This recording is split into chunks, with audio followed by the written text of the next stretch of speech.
I actually wanted to be a doctor since I was 4 years old. My parents were also very supportive growing up. Dad was the one that really pushed me to challenge my academic initiative. But one main thing that he really valued was being able to really understand and being able to teach it to others. He says, if you can teach a concept, you know the concept. And my mother definitely pushed me to be emotionally competent, where I was really understanding other individuals. As a physician, you're not only caring about the well-being and the physiological aspects of a patient, another individual, but you're also molding and forming a meaningful and a genuine relationship. That's really the initiative and the kind of why behind why I pursued a career in medicine.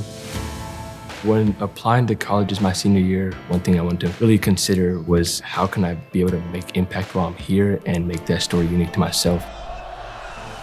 So actually, I have a family friend that went to Alabama. I'm from Northeast Tennessee. I realized that I was looking at more in-state schools. Once I realized that Alabama was an option, I went ahead and started reaching out to the office here.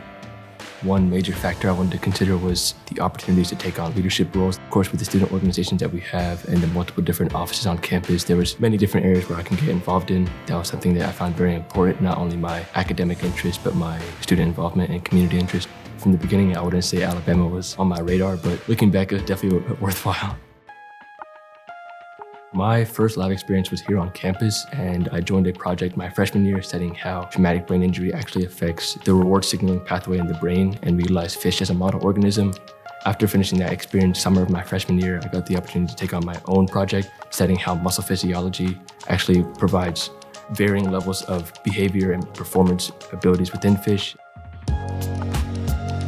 From there, I started looking at opportunities at other institutions. I did an internship at Harvard Medical School, studying how neurons in the brain actually play a role in how fast cancer cells can actually develop within the brain. And it was the experience of a lifetime. Lead an independent project, be able to shadow physicians, network with medical students, faculty, 10 weeks just to really kind of immerse myself in this career that I want to end up pursuing was definitely a great experience. And I got to really expand my network much further than I would have ever thought. And this summer I'm actually interning at the University of Pennsylvania, where I'll be learning how calcium signaling and biochemical pathways play a role in pancreatic cancer development. If there is a research interest that you have, there is more than likely a profession on this campus that is doing that field of research or is connected to someone else that is doing that field of research. The university has the resources, the faculty, and of course the assistants that you'll need to really get involved in the research that you're interested in. My research has not only taken me to conferences on campus, but I had the opportunity to go to national conferences, receive funding to go to those. So I've been able to go to Phoenix, Arizona for the first time, Seattle, places I never would have thought I would have been at.